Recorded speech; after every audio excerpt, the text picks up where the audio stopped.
knew Francesco Bagnaia was a great fan of that clip from Family Feud with Steve Harvey in it. You know the one. Welcome back to Motorsport 101.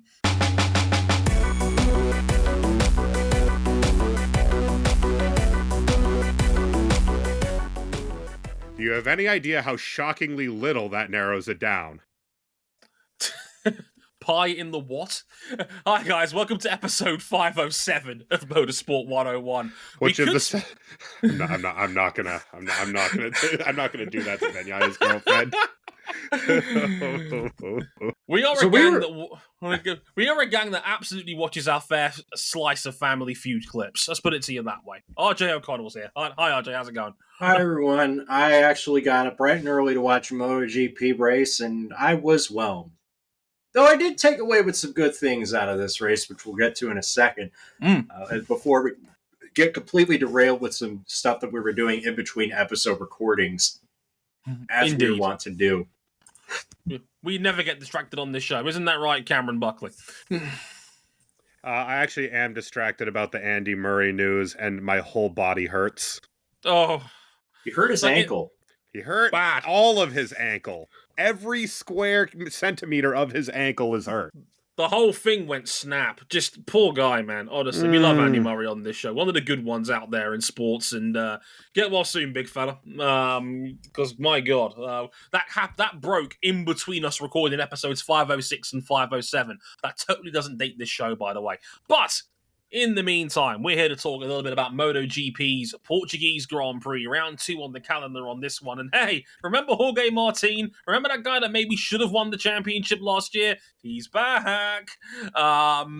He's back, and he decided to run the goddamn field over on this one.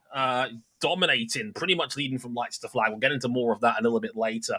But there's a couple of big headlines to take away from this Grand Prix weekend because... Number one, everyone who was looking forward to a Bagnaia v Marquez clash got their wish until the ending. And then everybody was sad and disappointed. More on that later. Pedro Acosta back on a Grand Prix podium as well. Well, yeah, the big one this time. First time on a top flight. He's been on plenty of the lower end ones. Wait a minute, that wasn't supposed to happen this soon. Well, it did. It did. And we'll be talking about that over the course of the show as well. But I have the perfect thing to warm us up before we get into this show. Can I just say how delighted I am that Aaron Canet finally won a Moto2 race this weekend? It's about damn time. Yes! On his 70 years of trying, 70 starts of frustration, Aaron Canet finally wins a Moto2 race. For those who don't know, Aaron Canet had finished second in Moto2 15 times. That's a lot of times finishing second without winning a race. 15 times he finished second in Me, Moto2. a Casey Kane fan in 2004. Oh, 20 career Moto2 podiums. Finally got that first dub at the weekend. He was bawling his eyes out on the bike. He dedicated it to his family for putting up with his patience for so long, and smashed the winning sign over on the ground as well, almost in like relief more than anything else. I was so happy for Aaron Canet. Really, really happy. One of the good dudes in bike racing. Often. I know people wanted him to talk about the bow tie, his famous bow tie, as to why he wore it, even though he said one day he was going to reveal, if he ever won a race, why he wore one. He actually revealed it early last year when he said it's to try and mock the people that said I don't look a certain way, because he's always attested that he would have had a MotoGP seat by now if it wasn't for his large tattoos that cover the majority of his body. And in a bit of a show of defiance, he wears a pretend bow tie to pretend to be classy about the whole thing. I love that story. Congrats to Aaron Canet. I wouldn't surprise me to see him on a MotoGP bike next year. I look forward to that happening because he's one of the good dudes and one of the genuine charismatic riders that bike racing often needs. Anywho, before we get into our podcast, I'll tell you the places where you can find us real quick. We are on motorsport101.com, our website. If you want all of our written thoughts as well as some of our all of our podcasts as well are on the website. You can follow us on X, again, I can't believe I'm calling it X still, at Dre Harrison 101 and RJ O'Connell and at C Buckley 917, motorsport_101 for the pod.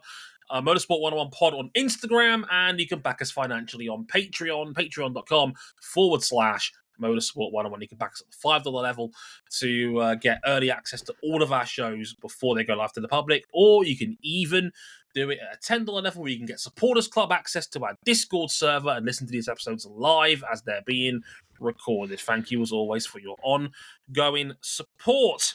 Without further ado, let's get into the Portuguese Grand Prix.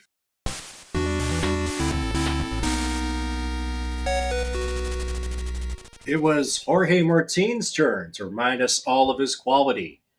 As the reigning vice champion, the championship runner-up in the MotoGP World Championship led the Portuguese Grand Prix from lights to flag after taking an excellent hole shot. He had Aprilia's Maverick Vinales keeping company for most of the race, but a late gearbox failure on his Aprilia flipped him off his seat, leading to Enea Bastianini taking second and Pedro Acosta in third. Yes, really, more on him in a bit. But how impressive was Martin's win? You know, this is what this guy can do. This is what we keep clamoring for from Jorge Martin when we know he is capable of running this field the hell over.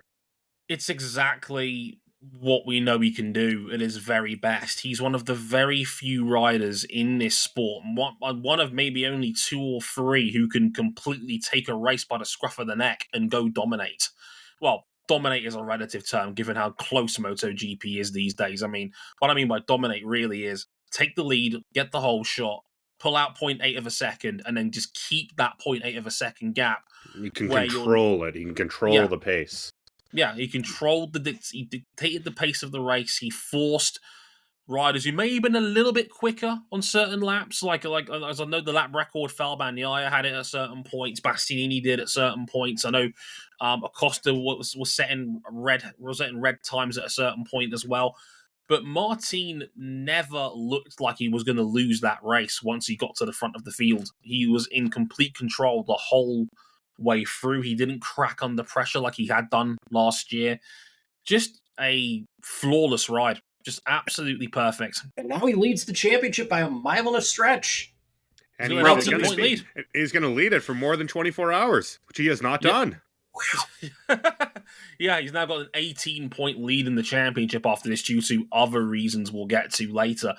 But, I mean, I want to also pour out a little bit of empathy for Maverick Vinales, who won the sprint by Maverick Vinales won the sprint. He won an event that is structured like a race on an Aprilia.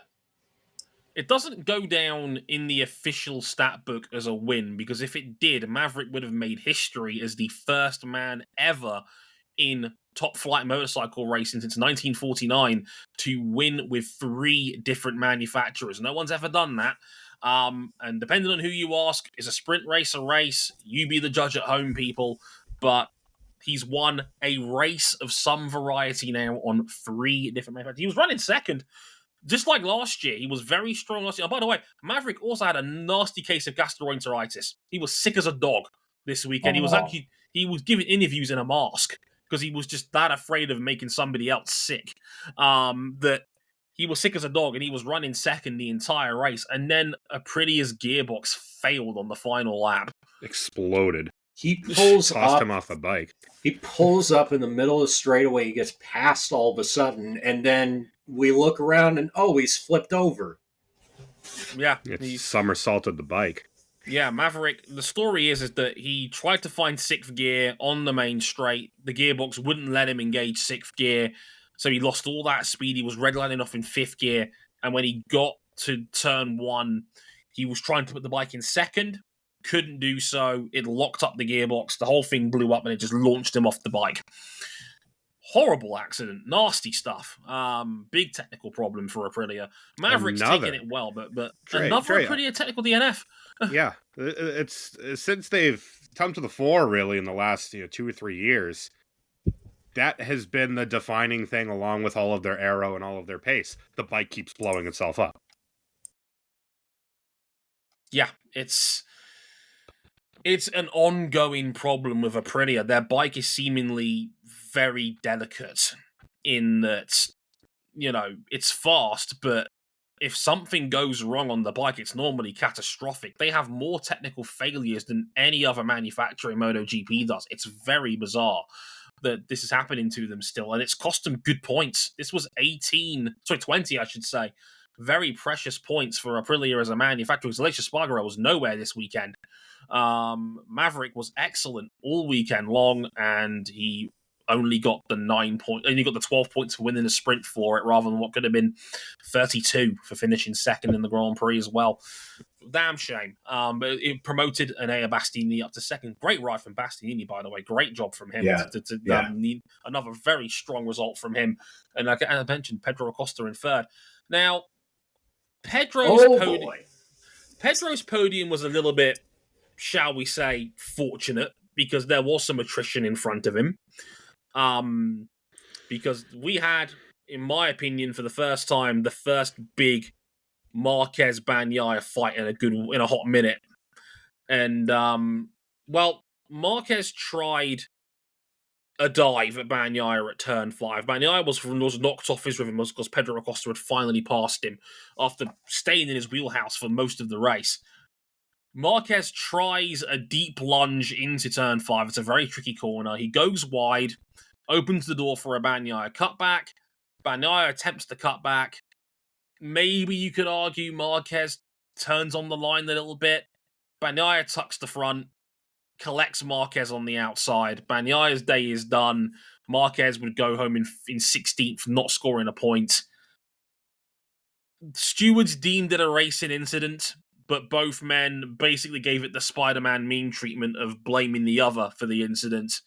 How do you It's a racing incident, and also it's entirely his fault. Yeah, that was literally Bagnaia's argument. It was, this is a racing incident, but it's totally Marquez's fault.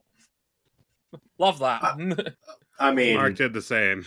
It's a disaster for Bagnaia, right? Because obviously, he loses further round in the championship. It's a disaster for Marquez because he's having very competitive weekends on Gresini. That this one just went to waste. And I look at the incident itself, I'm just thinking, yeah, it is kind of one of those shitty deals. You can see what Bagnaia is trying to do. Marquez isn't going to leave room for him to just make the move because, every position counts. How do you see it, Cam? You're the big biking guy. I'm going to go walk outside and light myself on fire. Can you tell that Cam Buckley is also a big backer of the talents of Francesco Bagnaia and Marc Marquez? Yeah, I back both of these guys, and they both fucked me on this one. Both ways from Sunday. No, I mean, I think... Yeah, go you first, Cam. I think a racing incident is the correct call, because ultimately it was self-penalizing. Both of them effectively went out of the race. Marc remounted, but he didn't get points. If I'm going to call responsibility, I'll probably put it 65-35 Bagnaia. That's about as much as I go. They both kind of knew what they were doing. Neither of them wanted to yield, and the reason why I probably put a little bit more on Bagnaia is that he's the one trying to repass, and he can see where Marc is. Mm-hmm. But ultimately, it's, as they would say over here in NASCAR land, one of them racing deals. Do you think he tucks the front before they touch? I maybe a little bit. They were asking a lot of their bike to go through that corner side by side. It's a close one. I think for me, it's right around the time there's contact. It's very close. My part of me thinks his front was already letting go by the time they make contact. Mostly because he opened the gas and it pushed it. If you look at it's very camera dependent, right? Mm. Because from the outside shot that I think a lot of people saw on the replay, it looks like a perfect 50-50. Mm. I think from behind, when Bagnaia picks the gas up, he goes a little bit wide. Marc is trying to cut a little bit in, And I think both of them were asking a lot of their front tire. They were both over the limit. They were both a little bit over the limit, but Bagnaia is the guy on the inside. He's a little bit tighter to the corner, and it's his front that lets go. And with roughly, 3 laps to go, neither man is going to concede in that scenario, and understandably so. I mean, a part of me thinks, God damn, these 2024 bike regulations and the limits that these bikes are now racing on, these riders are now having to take hellacious amounts of risk to even attempt these kind of passes. The way MotoGP is now, you've got to basically have a nailed-on sitter of a pass to be able to overtake somebody now, because even if you're within 0.2, it's not guaranteed you can make the move anymore, because you don't want to get caught up in the braking line of another bike slipstream. So you've got to break your toe early to try and get ahead. And these bikes are all pretty marginal now on top speed. Like, there's not much difference between the Ducati and the KTM, or the Ducati and the Aprilia, or even the Ducati and the Honda, for example. They're all going at 215 miles an hour now down Portimao's front straight. So you can't do what you could do in the 4-stroke or the early days of the 800s, where you could follow somebody all the way to the braking point and then slam the brakes on. You can't risk that anymore, because if you do... So if you cross over someone's line, you're going to tuck the front, you're going to crash. Yeah, Bez at Silverstone all over again, where Bez was in Dovi's slipstream and he yeeted himself off at cops. It was a horrible accident. I mean, yeah, and I think the sport has suffered. We've talked about it on this show many a times, that I think the sport has suffered for it, but this is one of the more, shall we say, under the radar consequences of what we're dealing with here, is that it's made overtaking so much more difficult.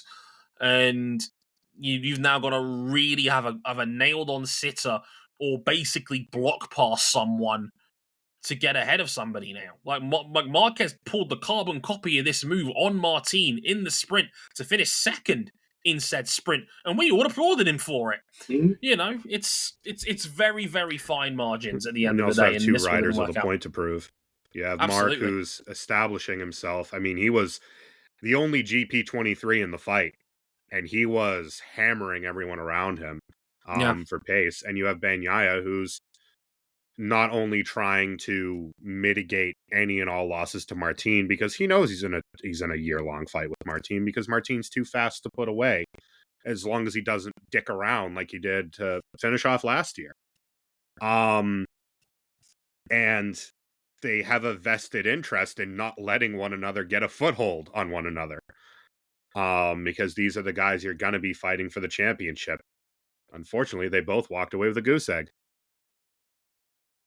And Martin walked away when you're being out-consistency'd by Jorge Martin for a weekend. Bit of a wild one, that, isn't it? I mean, yeah. This was the first weekend that Bagnaia didn't have all the answers for the first time in a little while. He was very messy.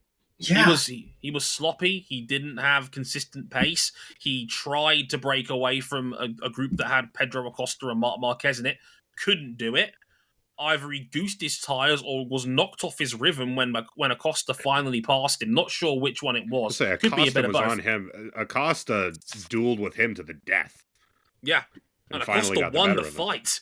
And Bagnaia doesn't lose one-on-ones very often at all. He's an excellent head-to-head rider in combat, and when necessary. If you want to beat Bagnaia, you're going to have to go over the limit to beat him most of the time.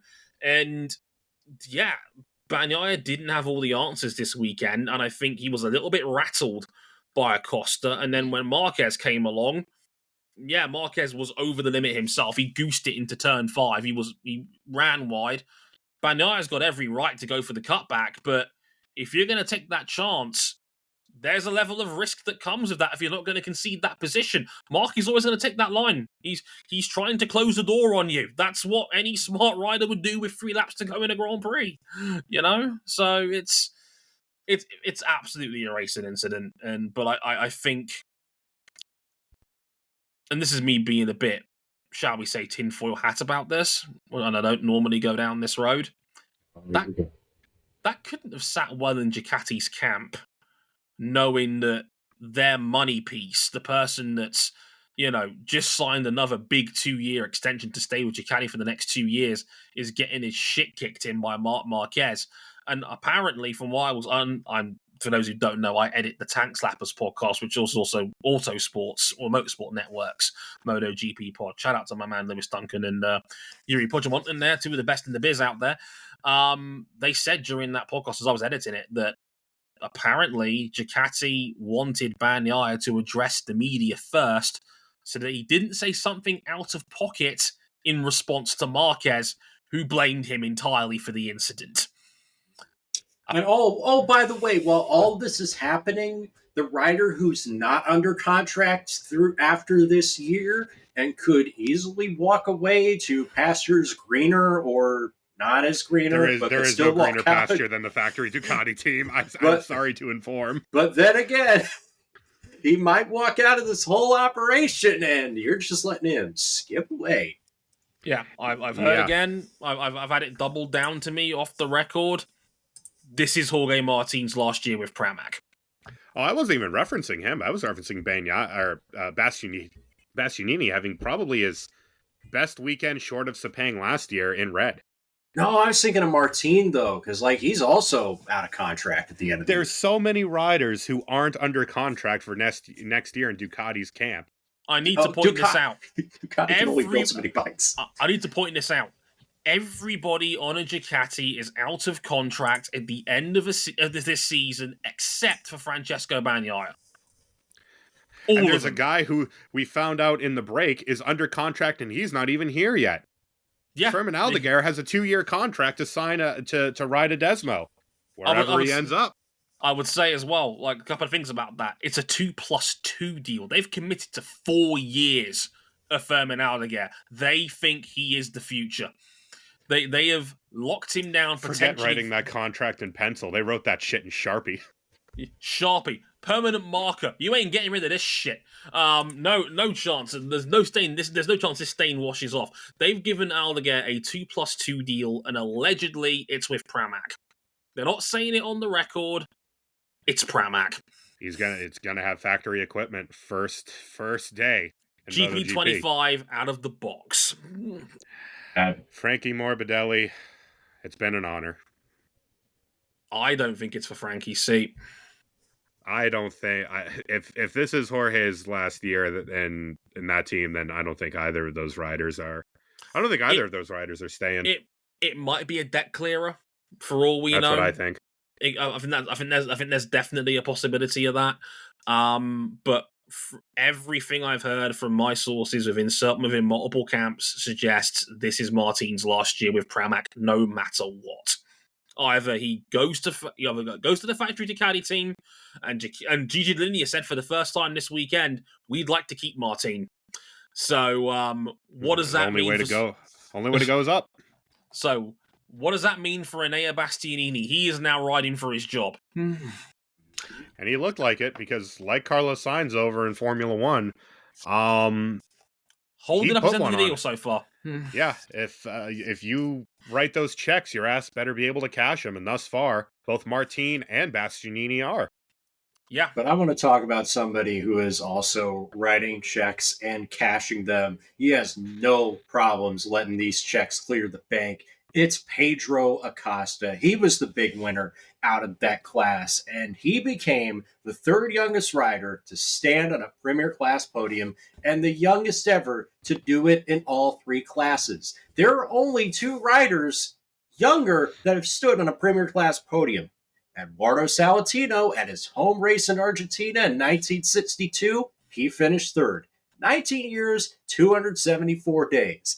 The leader, by 13 days, Randy Mamola, second in the 1979 Finnish Grand Prix.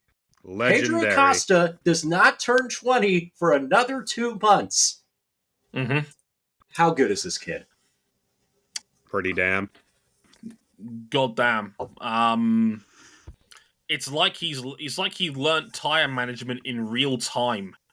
There were some shots where it felt like, he is doing the opposite of learning tire management. It felt like he brought his tires to the cord, and yet he didn't fall off that much. it was like watching Brad Binder in Thailand last year when he was making shapes trying to beat Martin head to head. Tying that bike in knots. Yeah, he was on the limit, over the limit, but this time he was able to mitigate his tires, and this time he was actually able to control it, and he beat Francesco Bagnaia and Marc Marquez straight up. It was incredible in that sense. Yeah, I was blown away by this performance. And yeah, I'm struggling to find the words beyond holy shit, this dude is special. You know, he also just beat all the other KTMs. Straight up. Jack Miller and Brad Binder finished ahead of him. Could you tell this is a second Premier Class race? Because I really couldn't.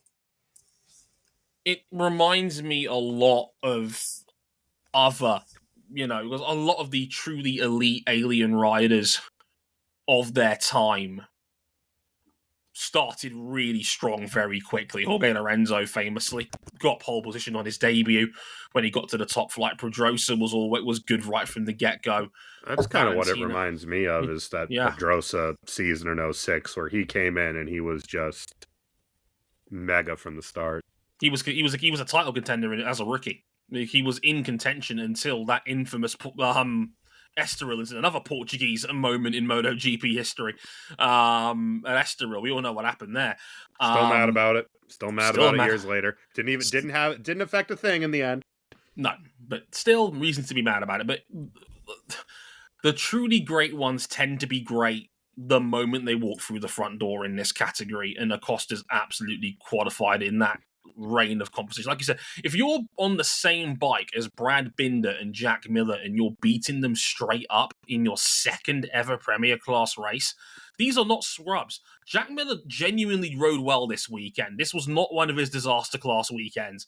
Binder is a damn good bike rider. He was fourth in the championship last year and the best in the sport that wasn't on a Ducati last year, and he was beaten straight up by a 19-year-old. Like, holy hell, this kid is special.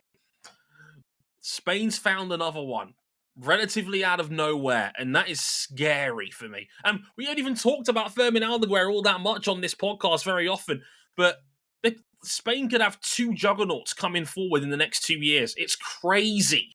It's like Spain have seen Italy's dominance. It's like, we're taking this shit personally. We let Fabio win a world title? Nah, we can't be having this. Well, when Fabio Quartararo's post-race interview from Qatar started with, "It is what it is," might win a. That we should make that into an award on our show. The "It is what it is" award. The "is what it is." I'm gonna have to consider that and see what we can tie that together, because it does sound like it fits. I mean, Yamaha was meant to test this weekend as well on Monday, but washout basically. 6 laps, 6 whole ass laps on their new aero package. Nah, that's tough, isn't it? Is that good? It could be a lot worse. It could be Honda. Oh, were horrible this weekend. Luca Marini, I'm sorry. You did not deserve to suffer in such a cold, lonely place as the RC213V. You know what happened again here? This was exactly like last year for Honda, where they were in Qatar. It wasn't too bad. There was some genuine optimism in the same way that, hey, Honda's, maybe not quite as bad as it was last year in Qatar. They were running lower end of the points, which is a small improvement on where they were. And I'm like, okay, there's optimism here. They go to Portimao and they get their cheeks clapped. They were the bottom 4 spots in qualifying. Trey, this might be the worst, in a horrible era for them. This might be the worst they've looked during their nadir. How? How does the bar get any lower? I don't know, man. It's so bad. And this was the weekend where they were expecting to get better, and instead, Yamaha blew them away. Yeah, Fabio Quartararo, to be fair, put in a shift to finish 7th. I know, again, a bit of attrition at the front, but the man was riding his nuts off to get that finish. That was one of them. We all applauded that on our Discord server, because we all knew what an effort he put in there to even get that out of Yamaha. Fabio is not happy. He was asking him about his future during the media circles on Thursday, and he said, "Look, I'm not going to mess about when it comes to making the decision. You will hear from me when you need to know about this."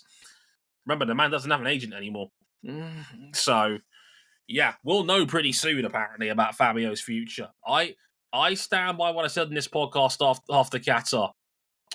Justin Marks, how big is your checkbook? Not big enough to get 2 2024 Aprilias, because Raul Fernandez on the 2023 bike, again, in the Temple of Suffering. I stand by it. Maybe if you give up on the Raul Fernandez experiment, a coupe for one of the best riders in the world, would that not be the kind of coupe that Justin Marks would pull off? Yes, but he better get him on some current equipment. Oh, he will. No doubt about that. Fucking better. I stand by it. I think he's on a track house next year. I could just see him on a track house and then milking that for all it's worth on social media. They'd be massive on that. Is this conceding our preseason bet that he's going to leave Yamaha? Might be. I'll take that win. Because I hope I'm wrong but I also kind of hope I'm right because it is for a good cause. So, I hope I'm right just so he gets out of that horrible bike. So yeah, that was pretty much it for MotoGP in Portimao. Like, not the most newsworthy of weekends, but certainly an intriguing one nonetheless. Again, Aaron Canet winning in Moto2. Shout out to our American friend Joe Roberts as well, who finished second in that race. He loves Portimao. One previous winner there, now got a second to go with it as well. Also, Superbikes apparently hit a banger. Oh, God. Oh, they did. Top Rack is him. Again. My man pulled off the Valentino Rossi move into the final corner at Catalonia to win the Super Pole race against Alvaro Bautista. BMW. Won a race, won the Super Pole race as well. Top Rack is him. What a man, honestly. Absolutely bonkers. Right. Also, I didn't mention this in the set list, but I think it's worth mentioning because of the rumors that have regarded it. Cam, how do you feel about the possibility of BMW going to MotoGP in 2027? Because allegedly there are rumors that there's some genuine smoke around this. If they put the M4 grill on a motorcycle, I'm blowing up all of their quadrants. Dre. Yes. Is Jonathan Ray cooked? I'll tell you a little story, Cam. I'll be candid about this. You've got no points. When I sat next to Simon Patterson at the race, from the race at Silverstone last year, he was watching while Superbikes along with me. Mm-hmm. And I hopefully say this on the record, and I hope if Simon, if you're listening, anyone in the race is listening, I promise you this is in good faith. He had texts from people that was working at Yamaha, the Yamaha World Superbike team at the time. Mm-hmm. And I distinctively remember him showing me the text saying that he was like, and I think the text read something along the lines of, and I'm paraphrasing here, Jonathan is about to find out just how fucking good a rider Top Rack actually is. Because if he thinks he can walk into that Yamaha and suddenly win with it like Top Rack was, he's going to be sadly mistaken. Everything he said has turned out to be true. I mean, he's got no points through the second round. Yeah, that Yamaha is nowhere right now. Not in his hands anyway. Locatelli and Dominique Agata have still had half-decent performances on it, but Jonathan is just struggling with this damn thing. He might be cooked. Like, it's not nice. It's like I have a lot of respect for Jonathan Ray. He's the greatest World Superbike rider of all time, without question. But this might be one miracle too many for him, because that Yamaha in his hands is not performing right now. It's actually quite alarming how off the pace he is right now, because at the moment it's Bautista, Top Rack. Nicolo Bugala's having a fantastic start to the season as well on that second dude. Ducati's finally got a more well-rounded rider lineup, because Budaga's been very, very good to start his career as well. Even Alex Lowe's is still a Phillip Milan specialist on that Kawasaki. Jonathan Ray's nowhere. That's alarming, man. That's alarming. Although, like, I do wonder if BMW can have a genuine contender in Top Rack for this year, would that encourage them to maybe give MotoGP a shot? Because, again, the race reported that rumor last week, and I was very intrigued by it. If that's his ticket in, and keep in mind this would be for new tech regulations coming in around that time for MotoGP. Yeah, 2027. Yeah. That'd be really interesting to see how he gets on beyond the Yamaha camp, given the lack of a fair shake that they gave him. Is BMW prepared to spend 70, 80 million a year to make this happen? I do wonder, because it's expensive getting into MotoGP now. It's 10 times what it is in World Superbikes. Easy. Well, they've got a superbike that's basically got everything you can make carbon fiber out of carbon fiber. And they're willing to spend money to be awful in endurance racing prototypes thus far. You never know. I don't know. It's an interesting one. From what I've read, there seems to be genuine smoke regarding this rumor that BMW wants to expand its motorsport range again. They are very expandy and contracty, BMW, when it comes to their motorsport presence. They always have been. Yeah. It's like inflating and deflating a balloon rapidly. But apparently there is interest, and apparently Dorna still is hanging on to the grid slots that Suzuki used to have when they left in 2022, and are saving them for a factory team to come in. That could be the one. Just a thought. Well, it wasn't going to be Harley Davidson now, was it? Probably not. No. Hey, Suzuki's fine just running a carbon-neutral fuel superbike at the 8 hours. As you do. And they can get these hands at the one motorcycle race left where Honda has hands. MotoGP will be back in 3 weeks' time, sadly, because we'll be talking about Argentina, but sadly it is not happening this year. So we've got an extra week out. We'll be back at the Circuit of the Americas in 3 weeks' time. I wonder if a certain well-performing Marc Marquez might be a favourite for the win on that one. Just throwing that one out there. You owe me. I've caped for you all these years. Knowing how the NASCAR race went this weekend, we'll probably just do all this hype for another William Byron win. Your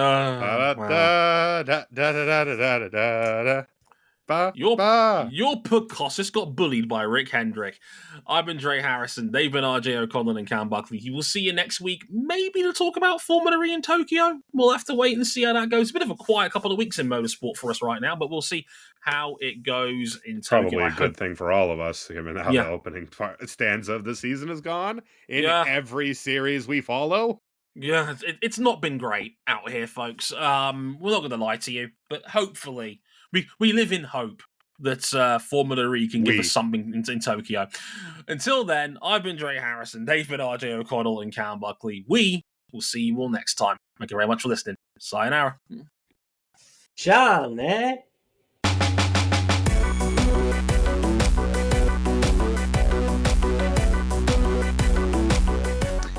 How do you LS swap a MotoGP bike?